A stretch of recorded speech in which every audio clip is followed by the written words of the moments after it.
This episode of Area Code Batavia is brought to you by 212 Degrees Construction Group, local and trusted remodeling.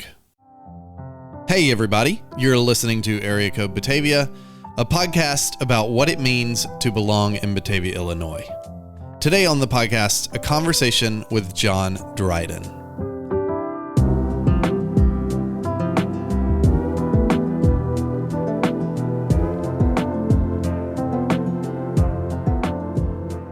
John Dryden has been many things. He's been a historian, a high school teacher, a hot dog vendor, a bartender, an actor, comedy sketch writer.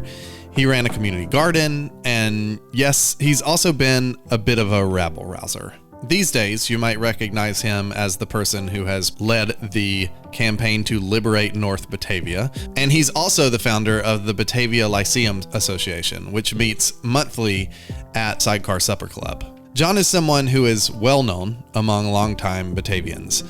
He might even be infamous. He wears his beliefs on his sleeve, and a lot of times those beliefs and his opinions about Batavia have gotten him into trouble. But the impact he's made over the long term has been largely positive. And these days, when people bring him up in conversation, it's because they admire the work he's done or have been inspired themselves by his impact on their lives. Honestly, I envy John. I'm often conflict averse, I'm afraid of rocking the boat, or even more to the point, hurting people's feelings. But I've also seen the way a preoccupation with politeness can get in the way of true belonging. There's this famous quote that journalism's job is to comfort the afflicted and afflict the comfortable. And I think one thing that we have to contend with is that often the latter is required in order to accomplish the former. I've lived in a lot of different communities throughout my life, and the ones that are hardest for me are the ones that obfuscate. When there are unwritten rules everyone but me seems to know about, I can feel left out, even crazy. And when there are tensions I can feel but don't quite understand, I feel powerless to make a real impact in that environment. That's why I find clarity to be one of the most valuable aspects of a healthy community. And that clarity doesn't happen if people are too focused on being polite and nice to one another. In fact, I'm convinced that a healthy community requires rabble-rousers like John. Here's my conversation with John Dryden. So the first question I want to ask is, how is the campaign to liberate North Batavia going? We are prevailing. Okay. The Committee for Greater Batavia has published their manifesto. The intention is to take back what was lost to us in 1850, the northern half of the township, from what is falsely called Geneva. I have to stop you. Yeah. I don't know how to react to this. Is this real or is this satirical? This is the age of Trump, my friend. Okay. So this is a bit of a prodding thing. Do you know who Abby Hoffman was? I don't know. Abby Hoffman. I'm going to feel stupid when you tell me. A guy named Abby Hoffman was one of the Chicago 8 back in 1968. He was one of the guys arrested for this fiasco at the Democratic National Convention. He and another cat named Jerry Rubin started the Yippies International. Okay. 1968. They ran a pig for president. Okay. Yeah. He was the quintessential political prankster of his day. Yeah. The last two presidential cycles, I have been unable to face, the Biden versus Trump reality of America. So the first time around, I ran for emperor. Okay. And that's how I got through the political campaign season. It was just to amuse myself and anyone else who wanted to play. I resonate with that. And then this time around, I started the campaign to liberate North Batavia, and it's as real or false as any other thing, And that's kind of just how I got through the campaign season, was to amuse myself thusly. Right? Not to ask you to explain the joke, but is there like a deeper meaning behind it? Is there a point you're trying to make? Because you are like putting work behind it. Like you're putting time. If you're willing to throw $500 behind a practical joke, you can go to amazing lengths. Yes. Okay. Yes. So having yard signs made doesn't cost much of anything. We haven't even done that for this podcast. So here's the reality. Historical reality is that this township, I think it's Township 46 in Illinois, is the only township in Illinois that's been divided between two municipalities. Okay. It's unique. Yeah. And Yeah. you go back and ask anybody why that happened, and you just get blank looks. Yeah. And the historical reality is in the 1850 election, instead of all voting in one precinct, the guys in Batavia voted at one precinct, and the guys up in Geneva voted in another precinct. And then But it wasn't Batavia and Geneva at the time? It wasn't. Well, there were names for these municipalities, but the township itself was one single unit township. Okay. I argued falsely. Well, let's not say falsely. Let's say speculatively that Geneva made off with the northern half of Batavia, and we won it back. Yeah. They let us keep Campana, but otherwise. And they've been sending their crap down river ever since. Yeah. So it's pretty tongue-in-cheek. But, I was a high school teacher for 23 years at Batavia.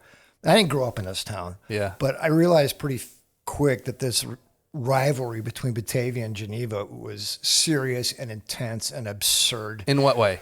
In what way serious? Well, every now and again, they'd whip up the high school students on the football team to go do, foolish things. But that feels standard. It does, but, it's also pretty nonsensical. Mm-hmm. So I thought I would just play on that whole thing and say, hey, Dennis Piron, football coach, I'm going to one-up you. We're going to take back North Batavia. Yeah, we're going to make it political. Right. So I have, 30 signs left or so, and you'll see them come out again this summer. Oh, nice. We did march in the Swedish Day Parade last year. Committee for Greater Batavia. Did you really? Yeah. We had a sign that said North Batavia welcomes you. Wow. And we marched right down the street, and it was it's the most fun I've had in a long time. Did people understand what you were doing? Almost inevitably not, but the ones that did got a pretty good bang out of it. Interesting. They're like, what? But it's the Swedish Day Parade. Everybody's coming by. The Boy all Scout kinds of troop, weird stuff. Yeah, right? There's always floats you don't understand in those things. Right. That makes sense. So we're going to try to do it again at the St. Patty's Day Parade in St. Charles because they don't have any restriction on political statements. So then we can put a new banner out that says Liberate North Batavia, and we'll do it again. Nice. So you said you didn't grow up in Batavia. No. Where did you grow up? First 10 years outside Peoria, and then my wonder years, I grew up California, Bay Area. Okay. East Bay. So you grew up in the Midwest, partially. Yeah, and then in California. Teenage years were mostly in California. And then we moved back here to Illinois my last 2 years of high school. Oh, wow. I'm still mad about that. I mean, no offense, but, as great as Aurora, Illinois is, it's not San Francisco. Yeah, but you stayed here. We did. I wound up in Batavia in '84, and I've stayed here ever since. Why? I mean, the town suits me. It's got a river. It's got a lot of green space. I just felt comfortable here. That's cool. Felt comfortable here. It was hard to break in a bit. My first couple days in Batavia, I had been in Europe, and I got off a plane, and my friend Pinhead picked me up. His mother called him Pinhead. Not his given name. It was given by his mom, but right. So not his first. Pinhead picked me up. He was working at Aldi Warehouse, and I didn't have a job, didn't have a license, didn't have a place to stay. And he said, you can just crash for me, and we'll go down to Aldi tomorrow, and we'll see if we can't set you up for a job. And I'm like, that's great. Wow. And he said, let me take you down. We'll go get a beer. And there was a place where Bulldog Cellar is now. Okay. Used to be a place called Gino's. Oh, interesting. And it was, it's just a towny bar. And we walked in there, and I ordered a beer, and they carded me, and I gave them my passport, and they said, no, we need an ID. I said, well, this is a passport. Well, no, we need an ID. So I couldn't buy a beer in Batavia at first. And, this because you didn't have a driver's license. I didn't have a driver's license. Yeah. I had a passport, but it wasn't legal tender here in this town, which was still, 5,000 people. Everyone drove a lifted pickup truck with guns in the back of and it was a very insular town. If you grew up here, you knew everybody. And if you didn't grow up here, then the hell with you anyway. Interesting, yeah. I hung out, got a job at Aldi, stayed, and then later I started writing local history. And that kind of put me on the radar with Jeff Schelke and Bill Woods and some local historians, Marilyn Robinson and some others. And they were pretty excited about what I was doing. And that kind of gave me a shoehorn into a lot of the players in town. So it's been a lot more comfortable. It seems like if you start exploring and writing about Batavia history, that is definitely one of the easiest ways to get an in Batavia. Yeah, I didn't. People love that. Yeah, I didn't know it at the time, but it sure worked out. Yeah, right. Sort of related. One of the questions I always ask at the beginning of these conversations is, what was the first time you remember feeling like you belonged in Batavia? Old historian named Bill Wood used to wear this big cross on his on his chest. He had a newspaper column, I remember. And I remember him seeing me across the street on Wilson. And we'd met before. And him coming across the street, hand out, just greeting me like I was his old long-lost friend. And that's the first time I really understood that I could fit in here. How long had you been in Batavia at that point? Gosh, I would say probably 5 years, 6 years. Okay, so it took you 6 years? Yeah. Okay, yeah. and why in that moment did he come over and shake your hand? I had given some work to the Historical Society and the library, and we had met on occasion, but I think he was just always happy. You know, after that, Bill was just a great guy, but he was just happy to see me. He recognized me, and he wanted to cross the street and greet me, and I don't remember that had happened before yet in town. You know? Yeah. It's interesting, though. Do you think that you ascribed more meaning to that because he was like a peer or someone you looked up to in terms of a historian or something like that? Probably Other people shook your hand and welcomed you, right? Sure. Maybe? I mean, I was a member of the Congregational Church, so you do that all the time. But it wasn't, but I married a Batavia girl, and it was always on the terms of that family as opposed to for me, myself. Yeah. Yes. It's a different thing. That makes sense. So you had a feeling of like your gifts and your passions are being welcomed into the town. Yeah. And useful. Yeah, that's interesting. How would you describe what you do, what you have done to someone who may not know who you are? Because so I'll just say I reached out to you because you just keep coming up. And, really? And the most interesting thing is, I've talked about this with people before. There are conversations I have on mic, and then there are conversations I have off mic. And those are pretty distinct conversations, which some of like the series of conversations I'm having on mic now are meant to solve for that problem. Okay. That's why I had Joe Rundy on. That's part of why I'm having you on. But what's interesting is your name comes up in those off mic conversations a lot. Really? They do not come up a lot in the on mic conversations. Is that like I owe people money and you're hearing about it? Or what? Could you let John know? Yeah.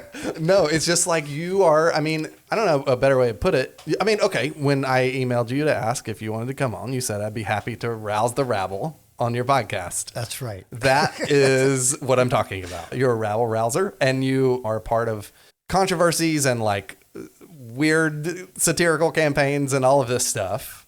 And just to put my perspective out there, I'm not convinced that Batavia is all that comfortable with that kind of approach, for better or worse. And so I'm interested in that, but I'm curious how you would frame, because I've heard how others frame you, and I've framed you a certain way, but I'm curious how you would frame what you do and the various things that you've done throughout the years here in Batavia. Well, I don't take myself seriously at all. Sure. And I think someone who does is just really barking up the wrong tree. You just don't know me. Mm-hmm. I don't take myself seriously, although I take specific things in life very seriously. But yes. I'm not some kind of leader. Yeah. I'm not in front of the band. I'm a retired guy that is amusing myself mostly by, creating nonsensical campaigns. I mean, it surprised me when I put out John Dryden for Emperor signs as a joke. I mean, it's obviously a joke that some people took that seriously. And they said, I'm not voting for you for emperor. Right. I'm voting for someone else. Can you run for emperor? I'm like, well, no. Yeah. You can't run for emperor. Well, what's the sign about? Well, do you see all these other campaign signs? Mm-hmm. I'm reducing them to the absurd thing that they are with this sign. So it's street theater.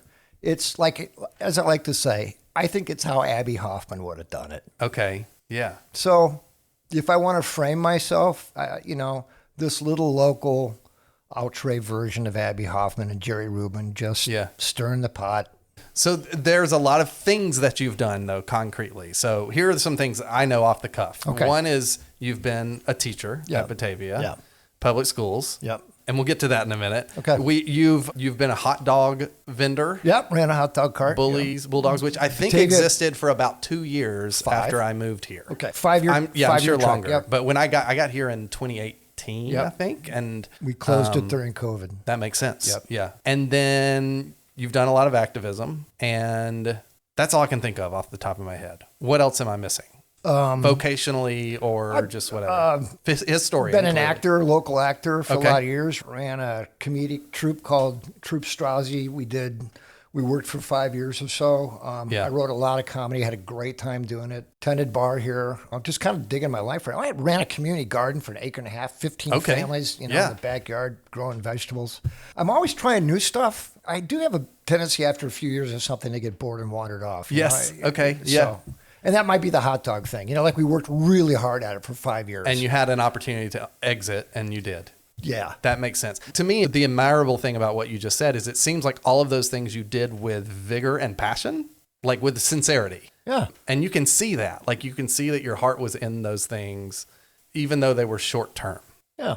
Try to do it the best you can, right? Yeah. Yeah. What to you of those things is the most meaningful season? I really liked writing comedy. I enjoyed being a teacher. I really dug the classroom experience of that. The rest of it, the administrative stuff and all that was horrid, and I would never want to go back into that. But the administrative stuff, you mean handling the administrative stuff? I mean handling administrators. Okay, gotcha. Yeah, yes. But writing comedy is just a blast. Yeah. And having a troupe of people that perform what you're writing and watching people laugh at that. I mean, it's an amazing thing. I don't think there's anything I've done that has been that satisfying. Yes. What were you writing comedy for? Well, it was an experiment. So there's an old form of comedy known as commedia dell'arte, in which you have, it's European, Italian. It started in 14th, 15th century. Stock characters. You have the shrew, you have the cowardly soldier, you have the irreligious priest, et cetera, the lovers right now. And you take those stock characters and you're writing, sketch comedy for them, different scenarios. So any given piece was, 5 to 8 minutes long. Yeah. And we would put a bunch of those together in a show and do those. So I had a stock company of people I worked with, and I wrote specifically for them and their personalities as they play these different parts. It was a complete blast. And what made it eventually tedious was somebody would drop out, and then I would have to rewrite everything for the new person that came in, which got to be quite a bit after 5 or 6 years of it. But so we would take this company, we played fringe festivals in Chicago and Elgin. We played up in the Twin Cities in Minnesota. We did bars, we did restaurants, we did coffee shops, we did it on the street. So it was just an experiment to see, can we take this where theater isn't normally performed, see if we can amuse people in a place that they weren't necessarily expecting us to be. How long ago was this?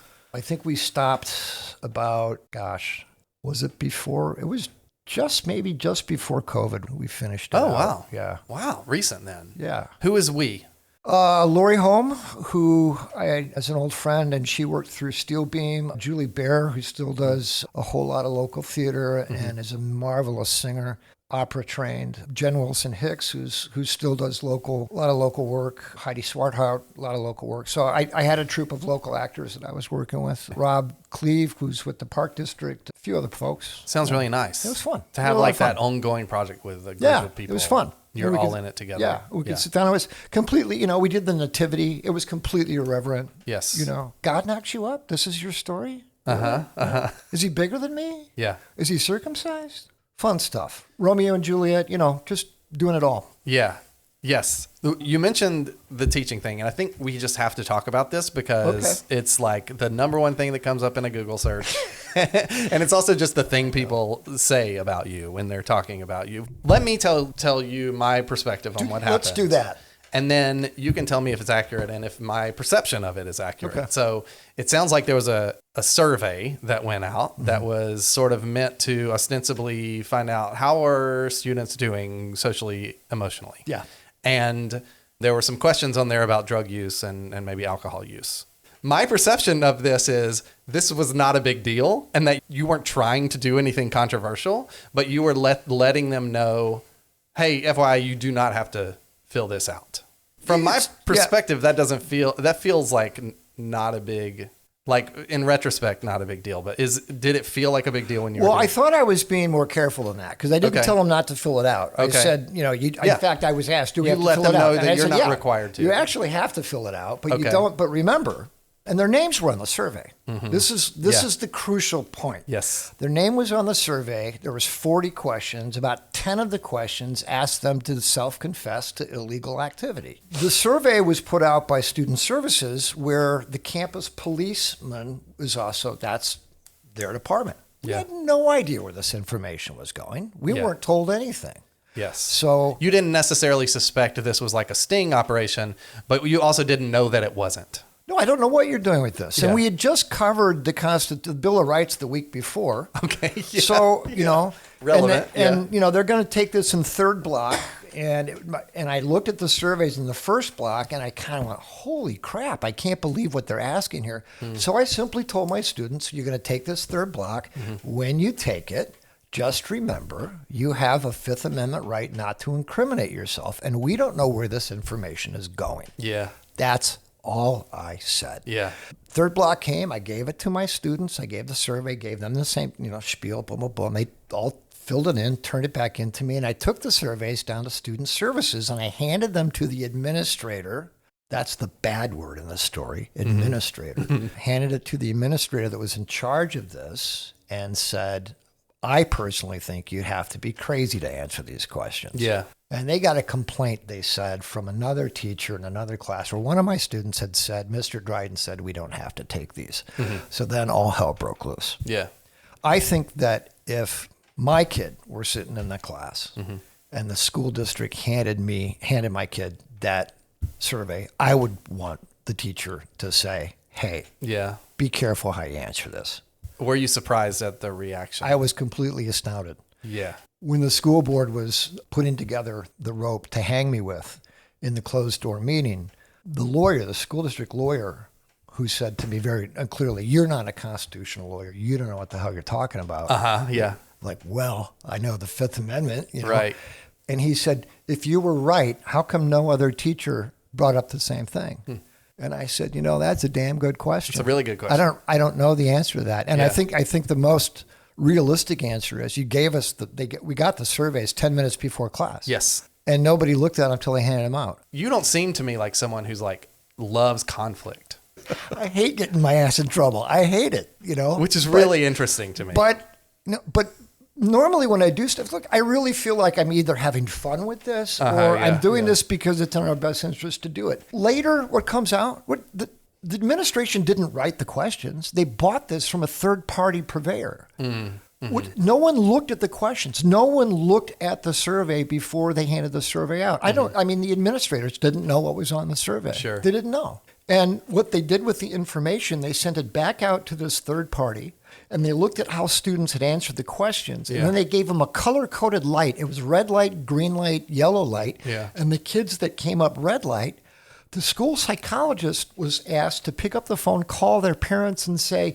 your kid has issues. You need to seek professional help. What was the feeling you were having, like, as it was playing out and you were realizing, like, by whatever mechanisms you were maybe going to lose your job? Like, what was the feeling you were having? Oh, so the feeling I had was, this is what I'll go down for. Oh, wow. My politics have always been left of center. Yeah. Okay. I taught economics. I taught world history. I taught American history. I taught political philosophy. I taught lots of things.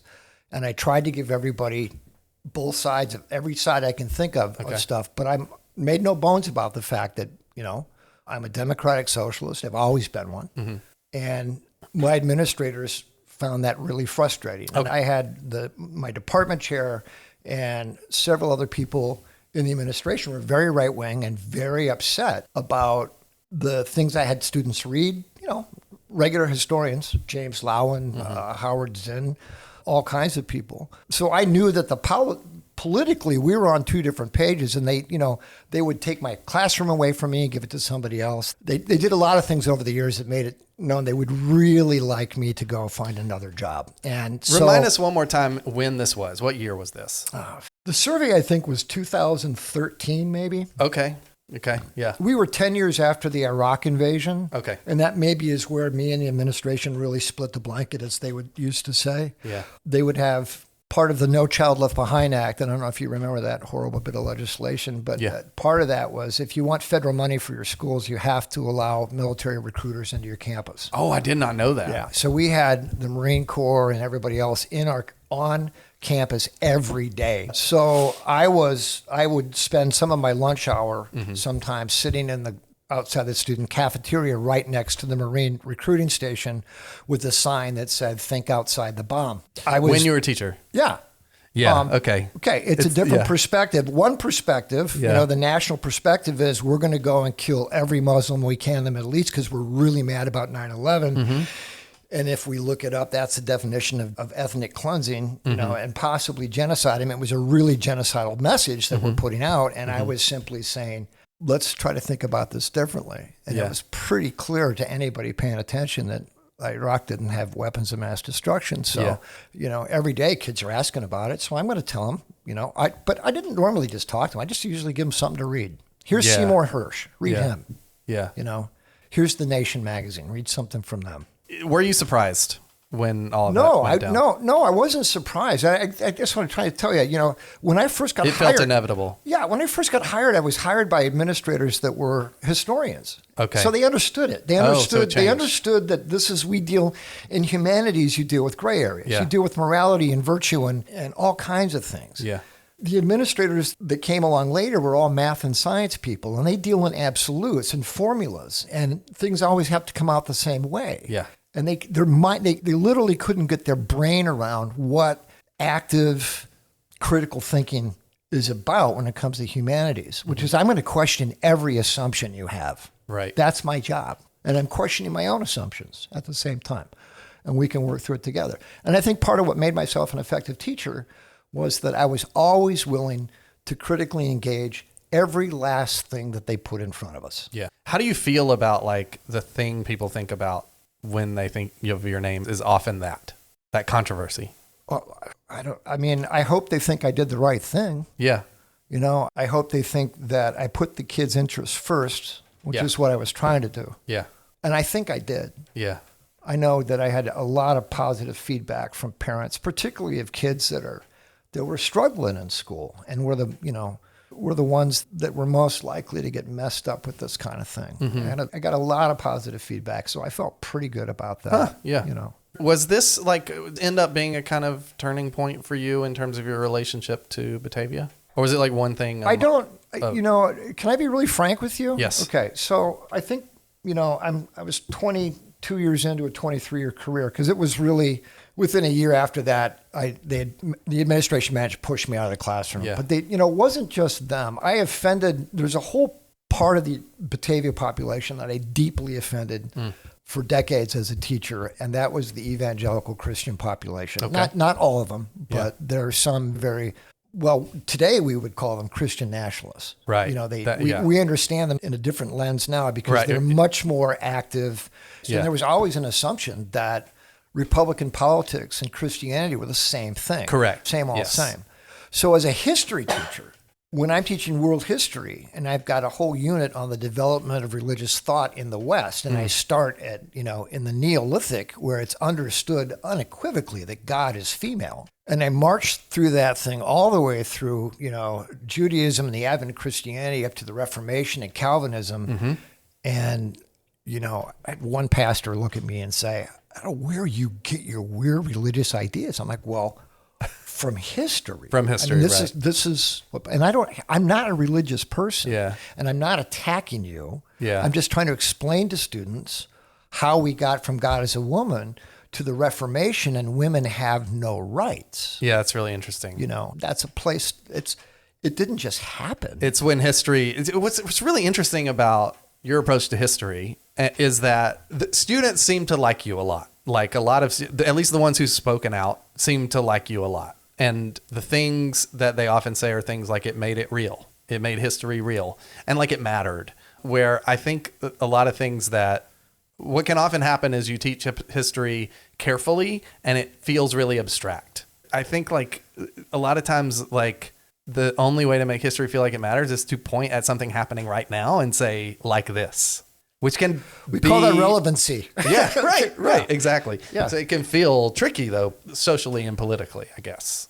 So that's what you were doing, is you were hitting those sore spots. And I was trying to give the most honest, most honest rendition of this is how I understand it. Yeah. I'm still learning it though. Yeah. And I never gave a lecture that I didn't bring a stack of books from my personal library and put them down on the desk and say, these are the sources I'm using. Mm-hmm. If you want to explore it further, just come and, check one out from me. Yeah.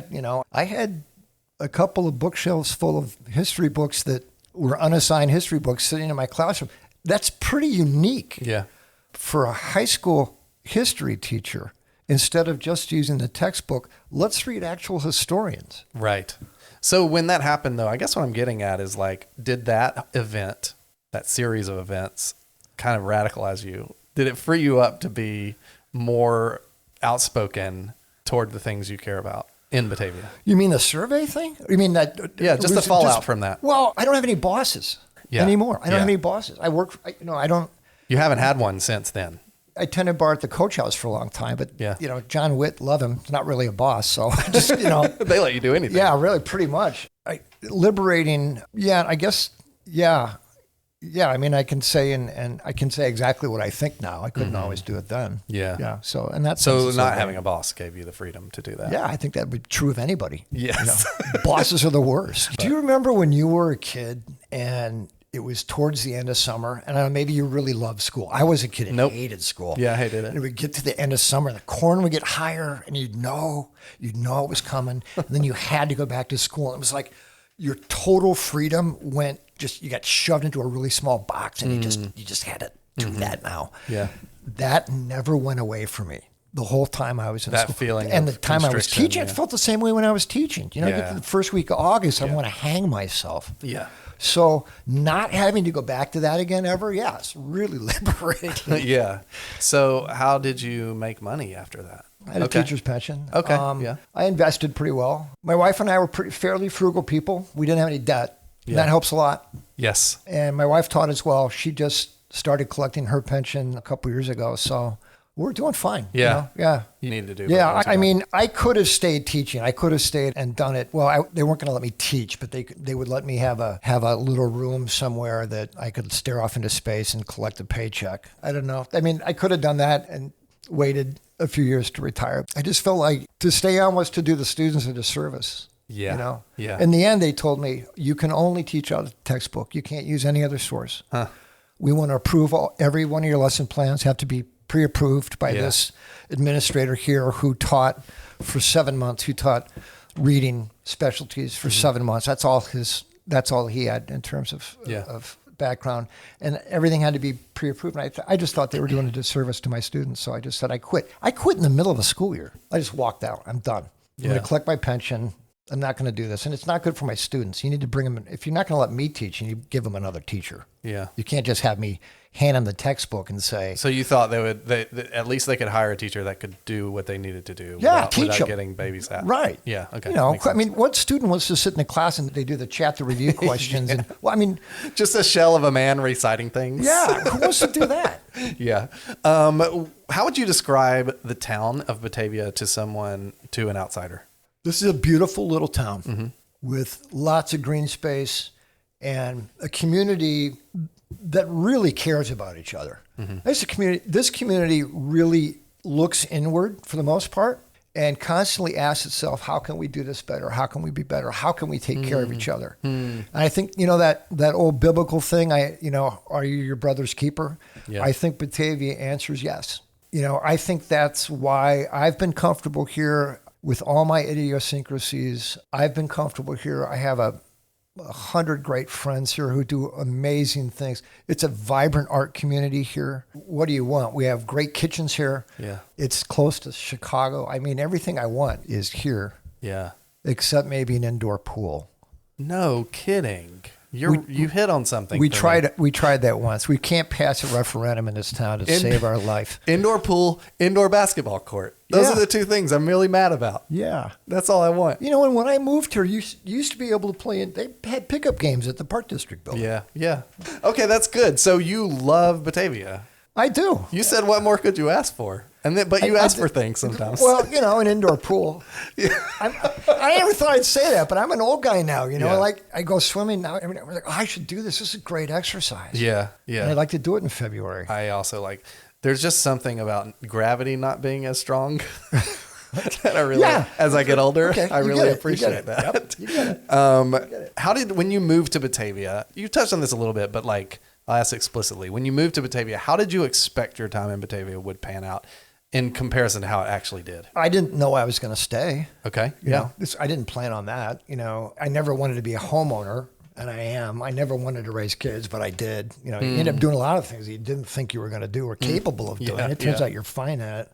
I think what happens, it's like you put on a pair of shoes, and it turns out the shoes fit you. And it turns out the shoes are comfortable. And it turns out the longer you wear the shoes, the better the shoes are. And I think that's kind of my relationship to Batavia. Where about in Batavia did you live? Or do you live? When I first got here, well, I lived in the same neighborhood. I'm over on the northeast side with the working class. Okay, yeah. I originally lived upstairs in a Victorian house. We had the whole upper floor on Van Buren Street. It was a great apartment. I never wanted to leave. And now we ended up building a house over by Louise White School. It's a great neighborhood. Yeah.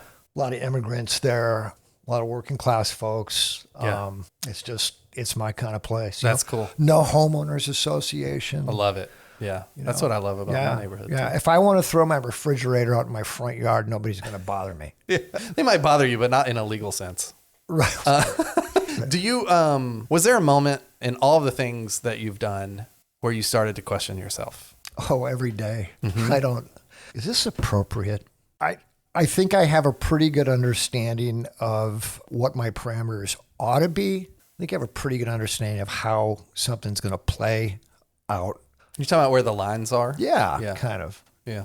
And I've always tried to stretch boundaries more than maybe the next person, but I think I can handle, I think I'm a grown up. I can, and believe it or not, my brother would tell you, he's like, John, you're a rule follower. You follow all the rules and you always have all the time. And I know that sounds crazy, but it's true. Yeah. I don't really break rules, but I'll look for workarounds all the time. Right. I like that because for me, I'm a big boundary person. And I'm like, both for myself and for others. I'm like, if you set a boundary, I'm never, ever going to cross it. But if you don't, I'm going to wait for you and even invite you to set those boundaries. Yeah. And so that makes sense. It's like, if the rule is there, it's there for a reason. Right. I'll respect it. But if it's not there, it's not there for a reason. And I'm going to, I don't know. I'm probably a little more scared than you are. Well, I'll probably tell you if I think the rule is wrong, I'll still follow it, but I'll tell you I think it's a stupid rule. And I'll tell you why it's stupid. Okay. Which has got me in a lot of trouble over the years, but if it's a stupid rule, it's a stupid rule. I'm interested in the line, finding when you're asking though, where is the line and trying to figure that out. What is the thing that signals that? What are you worried about? You don't harm yourself or others. Okay. That's real simple. Oh, interesting. Am I going to hurt someone? You don't hurt yourself or others. Do you mean emotionally? I mean, any way there is to do it. Yeah. Right? Yeah. I mean, that's just... Are you concerned about hurting people's feelings? I don't want to make somebody upset. That's something I think about all the time. As someone who just does a thing that people listen to, I get concerned about hurting people's feelings by saying the wrong thing or not saying something or not doing something right. But you never got past that? Well, not that you should. No, I think there's huge exceptions to that. For example, if I think somebody's just full of crap, I'm going to let them know it. If somebody is making absurd arguments to me, I'm going to tell them that. I don't really care how they feel about it, but I wouldn't go out of my way to hurt somebody's feelings just to do it. I mean, if it's a byproduct of something unintended, I can't live my life like that. I can't do anything because I'm afraid you'll be offended by it. Have you ever done something that you regret in that respect? Yeah. I was just thinking about this the other day. I think it had more of an impression on me than I was young. I was a teenager. And I've always been a voracious reader, several hundred pages a day, no kidding, which is probably tedious for some, but it's just how I am. And I'd been reading a lot of World War II history. I've been reading a lot on the Holocaust. I've been reading a lot on Jewish resistance in Warsaw and whatnot. And we were sitting around my grandparents' dining room table. It was a Sunday afternoon. It was Sunday dinner or something. We'd just eaten a meal, and I was spouting off on all this stuff I was learning. And, my grandmother's German. And I said something like, well, all the Germans are responsible for this. Yeah, okay. And she started to cry. And now I was maybe 14 years old. Yeah. And I've never forgiven myself for that. Yeah. And I didn't apologize to her at the moment because I wasn't really sure, I think at that time, where that went wrong on me. How did I get that wrong? Yeah. But as I've gotten older and look back, I think it had a big impression on me. Like I insulted my grandmother unintentionally and hurt her feelings unintentionally by being so arrogant and so completely sure that I knew what was right. And it wasn't right, you know? Yes. There were a lot of Germans that fought against that really horrific regime and did what they could. Yes, and a lot of Germans that were uncomfortable and didn't know what to do, and there's just like a whole gradient of... Yeah, so... Yeah. So it's the arrogance of a little knowledge. Yeah. You know? Did you have anything like that in Batavia, though? You ever felt like you crossed the line in Batavia? I don't really think I have. I don't know what line I would have crossed except for a failure to absolutely adhere to an authoritative line of thinking. I just, and I won't apologize for that. Right. Nothing where you're like, oh, that might have been a mistake. No, I mean, no, I really don't. Do you think you'll make a mistake? I probably will. That's why I'm sitting here kind of giggling myself going, well, you should have said not yet. Not yet. Yeah. I don't know. I feel as if I'll probably get myself in trouble over the data center. Why? Well, we crawled into bed with some really bad people on that. And you mean the city of Batavia? Yeah. Okay. We crawled into bed with, it's not generally understood, but the Hut 8 mining, which are the people that we're working with, is a division of, I think it's Liberty Financial, which is a Trump Brothers operation. Yeah. Everybody who does business with them gets screwed in the end. And this contract, from what I've seen, the city's financial commitment's all up front.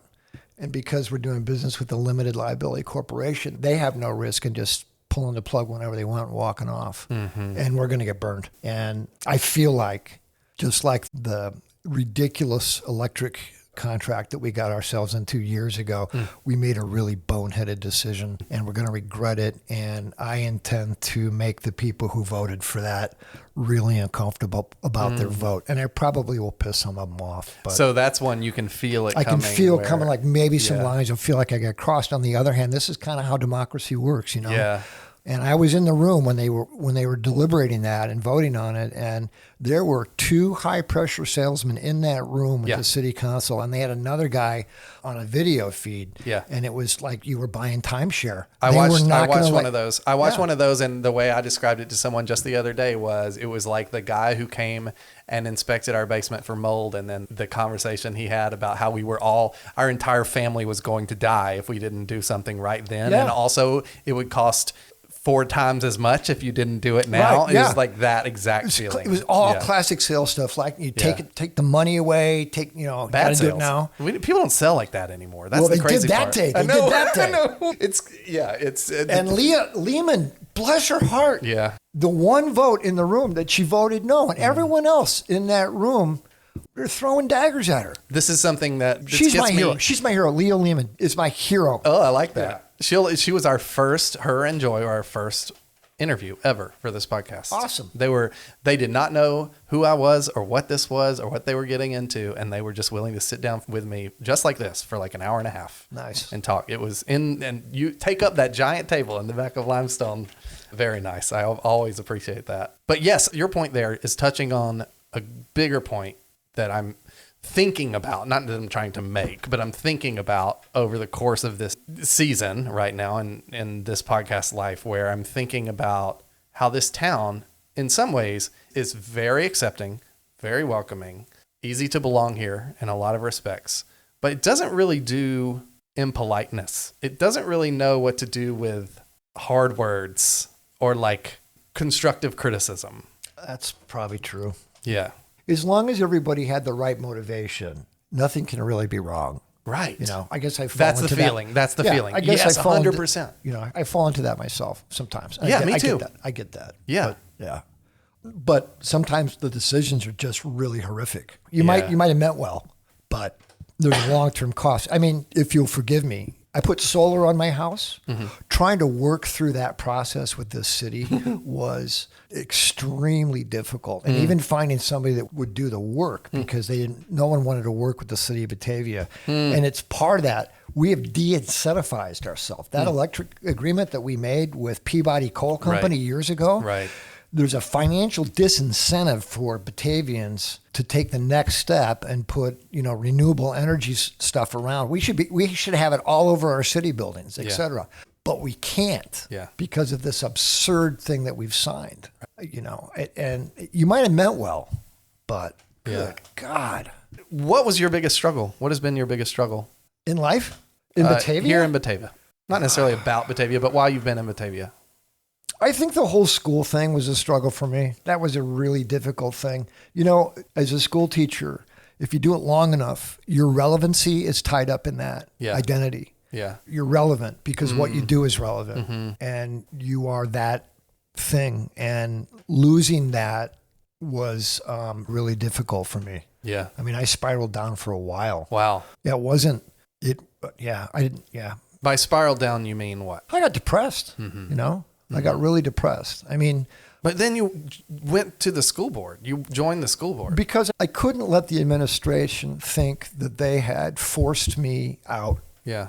I had to respond somehow. If it's me and that happens to me and then I get really depressed, I'm not going to do that because I'm like, that's someone else's fight at this point. Like I've done my part and now someone else is going to have to take up the mantle because I maybe depression hits me differently. It makes me a little bit more immobile. But how did you get yourself to do that? My back was up a bit too. And I had understood that the administrators that I was dealing with at the time were oftentimes very stupid people, but I never thought that they were dangerous. And what that whole survey experience taught me was that they actually can be dangerous. Yeah. And so part of that being on the school board, running for school board and being on the school board was so that at least one person who understood them could have eyes on them and say, I know what you're doing. Right. And I'm going to fight you on that. And maybe the best thing I did on the school board was I rolled back $180,000 of extra benefits that administrators were getting that weren't taxed, and they were mad. Oh, they were so mad, but I felt pretty good about it. Oh, and I got the support staff. We worked really hard and got support staff wages raised to almost a living wage. Not quite, but we got it. It was about a 30% increase, and I'm pretty proud of that. Yeah. Yeah. What keeps you up at night? Trump. Okay. Christian nationalism. Yeah. More than that, the climate catastrophe that we're about to get into, and the fact if I read a lot, I told you this. Yeah. And a lot of what I read is economic data. What we're not talking about today, what we'll be talking about a lot in 5 years from now is the commercial real estate business is totally collapsing. All the economic... Talking around that a lot locally. But we're talking around that a lot locally, but we're not talking about what are we going to do 5 years from now when you cannot insure your house? And you've got 70-mile-an-hour winds that are normal. It's normal. Huh. And I've been asking aldermen and alderwomen the question of how are we preparing the city for what we know is coming the next 40 years. We know that the winds are going to be extremely high. Yeah. We know that storms are going to be outrageous. Mm-hmm. We know that we can get 5 inches of rain in a half an hour. How are we preparing ourselves? I'm asking them all the time. And I'm not hearing much back, but that keeps me up at night. Yeah. Do you have hope for Batavia? I see a lot of young, really bright, progressive minds that are involved in city government here, and that gives me hope. I have a lot of faith in the women who run this town, and this is a town run by women. It sure is, yeah. And I'm cool with that because they're all pretty damn competent, overall. I feel like they have the potential to take us to the right place. Mm-hmm. I don't know that they can always frame the arguments today where I want them to go, but they give me hope because they're energetic and they're educated, and I think they have their heads on. Yeah. Yes. Last question. Okay. To you, what does it mean to belong in Batavia? I am my brother's keeper. That's what it means to belong here. Everybody in this town takes care of everybody else in this town. Take care of your neighbors. They'll take care of you. Have faith in each other.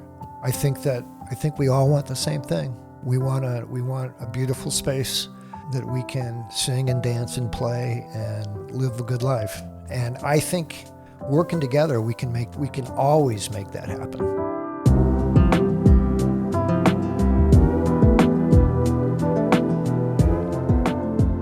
Thanks for listening to Area Code Batavia. We'll be back in 2 weeks with another episode. If you enjoy this podcast, why not subscribe to our newsletter? Just click the link in the show notes and put in your email address. Most importantly, if you know someone who would love to hear this podcast, please share it with them. Word of mouth is the best way to grow this community and help more people feel like they belong in Batavia, Illinois. Area Code Batavia is produced by Area Code Audio. It's hosted and produced by me, Richard Clark, with additional production help from Jennifer Clark.